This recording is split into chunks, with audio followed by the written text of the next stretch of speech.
our previous video, we discussed the normal operating modes for the autothrottle. To complete our mental model, let's discuss the abnormal autothrottle modes, as well as the protection modes built into the autothrottle. This will help us to correctly choose the level of automation needed when the flight does not go as planned. We'll start our discussion of abnormal operations with an abnormal autothrottle disconnect. An abnormal disconnect occurs when the autothrottle disconnect is not initiated by the pilot or by normal sequencing of the AFCS. An abnormal autothrottle disconnect will be enunciated by a yellow and black flashing AT in the AFCS status box and the autothrottle mode enunciator, and a repeating autothrottle oral alert. autothrottle To acknowledge the disconnect, the Autothrottle. pilot must either press and release the Autothrottle. autothrottle disconnect button on the power levers, or press the AT key on the mode controller. AT hold is an abnormal mode for the King Air autothrottle. It will activate if an engine experiences a significant power reduction or over-torque event during takeoff if the aircraft is below 400 feet AGL and the airspeed is greater than 90 knots. If AT hold is activated, it will park the power levers at their current position until the aircraft reaches 400 feet AGL. AT in the AFCS status box will flash in amber, and an amber AT hold will appear in the autothrottle mode enunciator. An oral check power voice alert will also sound. Once the aircraft reaches 400 feet AGL, the autothrottle transitions back to AT takeoff and resumes active control of the power levers. In the previous video, we talked about AT idle and the conditions for it to engage. If there's an issue with one of the inputs required for AT idle, it will provide the crew with an AT idle mode fault alert. This means the throttles will not retard during short final while landing, and the pilot will need to disconnect the autothrottle prior to landing.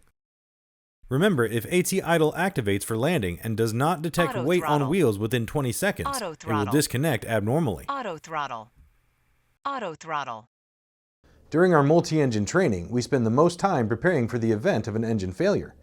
Let's discuss how the autothrottle will respond during this critical phase of flight. The autothrottle detects an engine failure as a torque difference of 30% between the engines. If an engine fails while the autothrottle is engaged, it will either disconnect or park the throttle of the failed engine, depending on whether the failure occurs on takeoff or in flight. If the engine failure occurs on takeoff and the failure is below 90 knots, the autothrottle will disconnect normally. If the failure is above 90 knots, AT hold will engage, as previously discussed. If the engine failure occurs in flight, the autothrottle will initially push both throttles forward in an attempt to maintain the selected speed. Once the system detects the engine failure, it will park the failed engine's power lever in place and enter one engine inoperative mode. One engine inoperative mode allows for all normal autothrottle modes and protections with two exceptions. First, the autothrottle will park the failed engine's power lever. This allows the pilot to disconnect the autothrottle, move the failed power lever, then re-engage the autothrottle with the failed power lever held in place. Second, the autothrottle will not allow the pilot to manually select a speed within 10 knots of VMC. There are two autothrottle limitations that pertain to single-engine operations. If the pilot desires to perform an intentional engine shutdown to demonstrate one engine in operative condition, or demonstrate VMC with both engines operating, the autothrottle must be disengaged prior to starting the maneuver. When coming into land single engine, the autothrottle must be disconnected prior to beginning the approach and landing. To wrap up our discussion of abnormal procedures, let's briefly discuss the emergency autothrottle procedures you'll find in the AFMS. Note that step 1 for all emergency autothrottle operations is to press the autothrottle disconnect button on the power levers. This deliberately puts your hands on the power levers to take control. Remember that pressing and holding the autothrottle disconnect button removes power from the clutch engagement. If the autothrottle malfunction is severe enough to warrant disabling the system, reach across to the right circuit breaker panel and pull the AT servo circuit breaker. Similar to the electronic stability protection of the Garmin Autopilot, the autothrottle has protection modes to assist with safe and efficient operation. The autothrottle will engage to prevent over and underspeed conditions by moving the throttles accordingly. This will occur regardless of whether or not the autothrottle is engaged.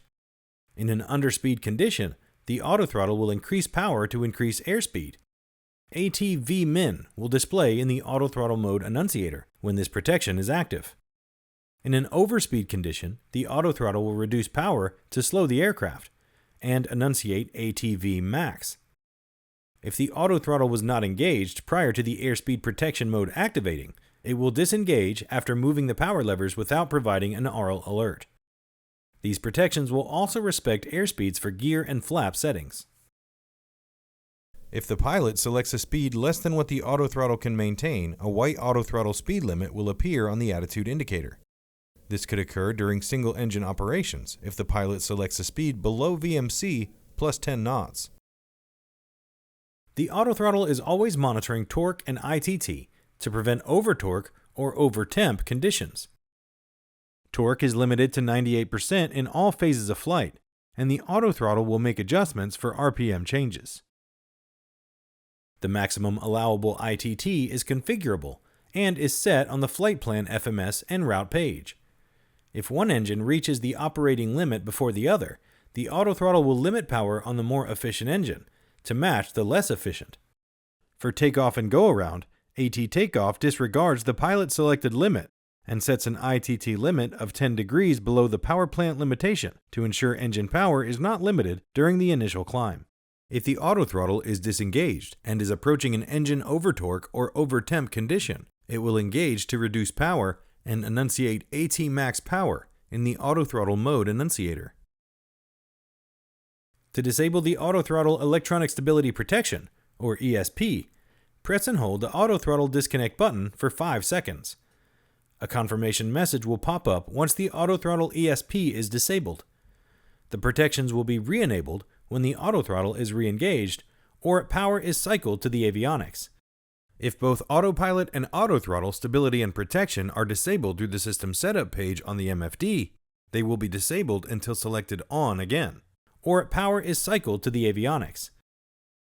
While electronic stability and protection, or ESP, is primarily a function of the autopilot, the autothrottle can assist with ESP recovery and emergency descent mode.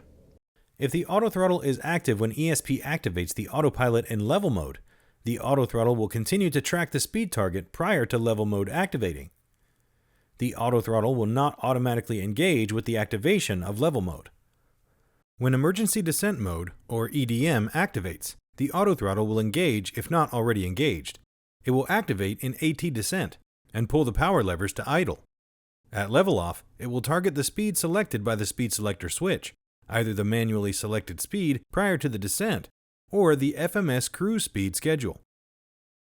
This concludes the abnormal operations and protections video of the King Air Autothrottle series. You should now be able to identify the abnormal modes and the built-in protections of the autothrottle and be able to state when they will activate.